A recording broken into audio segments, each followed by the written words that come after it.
हर हर महादेव, श्री शिवाय नमस्तुभ्यम।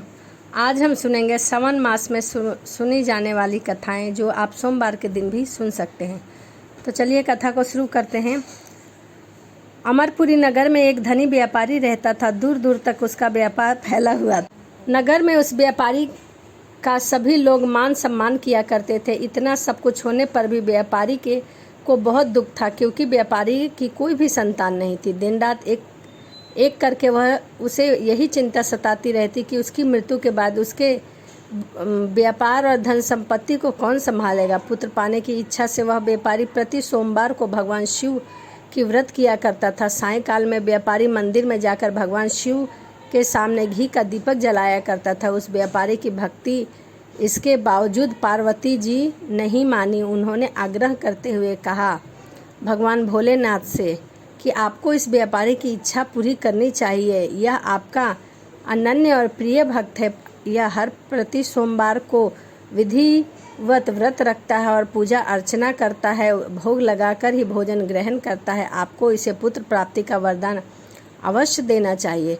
पार्वती का इतना आग्रह देखकर भगवान शिव ने कहा कि तुम्हारे आग्रह में इस व्यापारी को पुत्र प्राप्ति का वरदान देता हूँ, लेकिन इसका पुत्र केवल 16 वर्ष तक ही जीवित रहेगा। उसके बाद उसकी मृत्यु निश्चय है। उस रात भगवान शिव ने स्वप्न में उस व्यापारी को दर्शन देकर उसे पुत्र प्राप्ति का वरदान दिया और उसके 16 वर्ष तक जीवित रहने की भी बात बता दी। भगवान शिव के वरदान से व्यापारी खुश तो नहीं हुआ, लेकिन पुत्र की अल्प आयु की चिंता में वह खुशी को नष्ट कर दिया। व्यापारी पहले की तरह सोमवार का विधिवत व्रत करता। कुछ महीने पश्चात उसके घर में अति सुंदर पुत्र उत्पन्न हुआ। पुत्र के जन्म से व्यापारी के घर में खुशियां भर गई। बहुत धूमधाम से पुत्र के जन्म का समारोह मनाया गया। व्यापारी को पुत्र जन्म की अधिक खुशी नहीं थी, क्योंकि उसे पुत्र की अल्प आयु का रहस्य पता था। वह रहस्य घर में किसी को भी मालूम नहीं था। विद्यमान ब्राह्मण ने उस पुत्र का नाम अमर रखा। जब अमर 12 वर्ष का हुआ तो शिक्षा के लिए उसे वाराणसी भेजने का निश्चय किया गया। व्यापारी ने अमर के मामा दीपचंद को बुलाया और कहा कि अमर को शिक्षा प्राप्त करने के लिए वाराणसी ले जाकर छोड़ दो। अमर अपने मामा के साथ शिक्षा प्राप्त करने के लिए चल दिया। रास्ते में जहाँ भी अमर और दीपचंद रात्रि में विश्राम के लिए ठहरे, वहीं यज्ञ करते हुए कुछ ब्राह्मण भोज करा रहे थे। लंबी यात्रा के बाद अमर और दीपचंद एक नगर में पहुंचे। उस नगर के राजा की कन्या का विवाह बहुत खुशी से पूरे नगर को सजाया गया था। निश्चित समय पर बारात आई, लेकिन वर का पिता अपने बेटे की एक आंख और एक कान न होने के कारण बहुत चिंता में बैठा था। उसे इस बात का भय सता रहा था कि राजा को इस बात का पता न चल जाए कि उसका बेटा अंधा और बहरा है, नहीं तो वह विवाह करने से इनकार कर देगा। इससे उसकी बहुत बदनामी होगी। वर के पिता ने अमर को देखा तो उसके मस्तिष्क पर एक विचार आया। उसने सोचा क्यों न इस लड़के को ही दूल्हा बनाकर राजकुमारी से विवाह करा दूं। विवाह के बाद इसको बहुत सा धन देकर विदा कर दूंगा और राजकुमारी को अपने नगर ले जाऊंगा। वर के पिता ने इसी संबंध में अमर और दीपचंद से बात की। दीपचंद ने धन मिलने की लालच में वर के पिता की बात को स्वीकार कर लिया। अमर को दूल्हे के वस्त्र पहनाकर राजकुमारी चंद्रिका से विवाह करा दिया गया। राजा ने बहुत सा धन देकर राजकुमारी को विदा किया। अमर जब लौट रहा था तो उसे सच नहीं छिपा सका। उसने राजकुमारी को ओढ़नी पर लिख दिया, राजकुमारी चंद्रिका, तुम्हारा विवाह तो मेरे साथ हुआ है, परंतु मैं वाराणसी में शिक्षा प्राप्त करने जा रहा हूँ। अब तुम्हें जिस नवयुवक की पत्नी बनना पड़े वह काना और बहरा है। जब राजकुमारी ने अपनी ओढ़नी पर लिखा हुआ पढ़ा तो उसने काने लड़के के साथ जाने से इनकार कर दिया। राजा से सभी बातें जानकर राजकुमारी को महल में रख लिया गया। उधर अमर अपने मामा दीपचंद के साथ वाराणसी पहुंच गया। अमर ने गुरुकुल में पढ़ाई शुरू कर दी। जब अमर की आयु 16 वर्ष पूरी हो गई तो उसने एक यज्ञ किया। यज्ञ की समाप्ति पर ब्राह्मणों को भोजन कराया और खूब अन्य धन्य वस्त्र दान किए। रात को अमर अपने शयन कक्ष में सो रहा था। तभी शिव के वरदान के अनुसार शयन अवस्था में ही अमर के प्राण पखेरु उड़ गए। सूर्य उदय पर मामा अमर को मृत देखकर रोने पीटने लगा। आसपास के लोग भी एकत्रित होकर दुख प्रकट करने लग गए।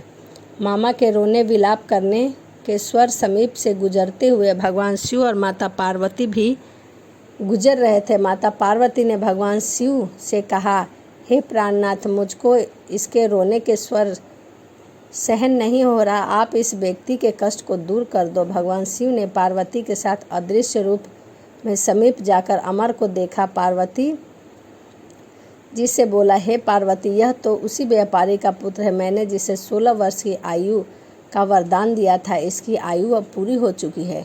पार्वती जी ने फिर भगवान शिव से निवेदन किया कि हे प्राणनाथ, आप इस लड़के को जीवित करें, नहीं तो इसके माता पिता पुत्र की मृत्यु के कारण रो रो कर अपने प्राण को त्याग देंगे। इस लड़के के पिता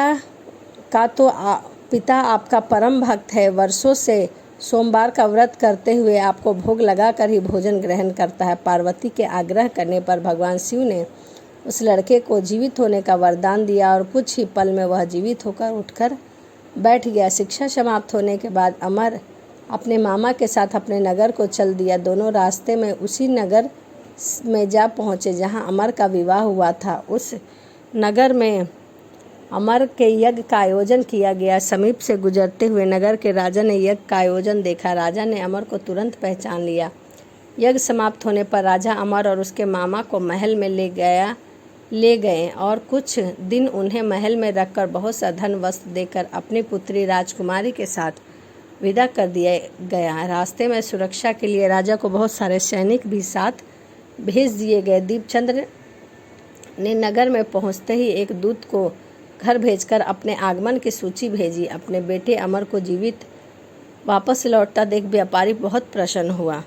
व्यापारी ने अपनी पत्नी के साथ स्वयं को एक कमरे में बंद कर रखा था। भूखे प्यासे रहकर व्यापारी और उसकी पत्नी बेटे की प्रतीक्षा कर रहे थे। उन्हें प्रतीक्षा कर देखते हुए यदि अपने बेटे की मृत्यु का समाचार मिला तो वो अपने प्राणों को त्याग देंगे। व्यापारी अपनी पत्नी और मित्रों के साथ नगर के द्वार पर पहुंचा। अपने बेटे के विवाह का समाचार सुनकर पुत्र वधू राजकुमारी चंद्रिका को देखकर उसकी खुशी का ठिकाना ना रहा। उसी रात भगवान शिव ने व्यापारी के स्वप्न में आकर कहा, हे श्रेष्ठ, मैं तेरे सोमवार के व्रत और व्रत कथा सुनने से प्रसन्न होकर तेरे पुत्र को लंबी आयु का वरदान प्राप्त करता हूँ। व्यापारी बहुत प्रसन्न हुआ। सोमवार का व्रत करने से व्यापारी के घर में खुशियाँ लौट आई। शास्त्रों में लिखा है कि जो स्त्री या पुरुष सोमवार का विधिवत व्रत करता है, कथा सुनता है, उनकी सभी इच्छाएं पूर्ण होती है। यह देखकर दिन पार्वती ने भगवान शिव से कहा, हे प्राणनाथ, यह व्यापारी आपका सच्चा भक्त है। कितने दिनों से यह सोमवार का व्रत नियमित रूप से करता है। भगवान इस व्यापारी की सभी मनोकामनाएं पूर्ण करे। भगवान शिव ने मुस्कुराते हुए कहा, हे पार्वती, इस संसार में सबको उसके कर्मों के अनुसार फल की प्राप्ति होती है। प्राणी जैसा कर्म करता है उसे वैसा ही फल प्राप्त होता है। तो यह सावन के सोमवार की कथा थी। चलिए अब हम जानेंगे कि सावन के सोमवार की पूजा की विधि क्या है। तो सावन के सोमवार का व्रत रखने के लिए सबसे पहले आप सुबह सुबह नित्य क्रिया से निवृत्त होकर स्वच्छ और साफ वस्त्र पहन लें। आप घर में स्थापित किए गए मंदिर के सामने दाहिने भाग में जल लेकर व्रत का संकल्प लें और अब भगवान शिव की प्रतिमा पर गंगा जल और पंचामृत से उनका जल अभिषेक करें। भोलेनाथ पर दूध, दही, घी, गंगा जल और शहद से बना हुआ पंचामृत चढ़ाएं, पुष्प चढ़ाएं, चंदन लगाएं। अब भगवान शिव को सफ़ेद चंदन, सफ़ेद फूल, धतूरा, बेलपत्र और सुपारी अर्पित करें तथा बेलपत्र भी चढ़ाएं। भगवान के प्रतिमा के सामने घी का एक दीपक जलाएं और सोमवार के व्रत की कथा को अवश्य पढ़ें। जब कथा समाप्त हो जाए तो माता पार्वती और भगवान शिव की आरती अवश्य करें। आपके पास समय हो तो आप चालीसा और महामृत्युंजय मंत्र भी पढ़ सकते हैं। तो यह श्रावण मास के सोमवार की कथा थी और पूजा की विधि थी। तो चलिए इसी के साथ वीडियो को समाप्त करते हैं और मिलते हैं अगले वीडियो में। हर हर महादेव, जय शिव शंभू।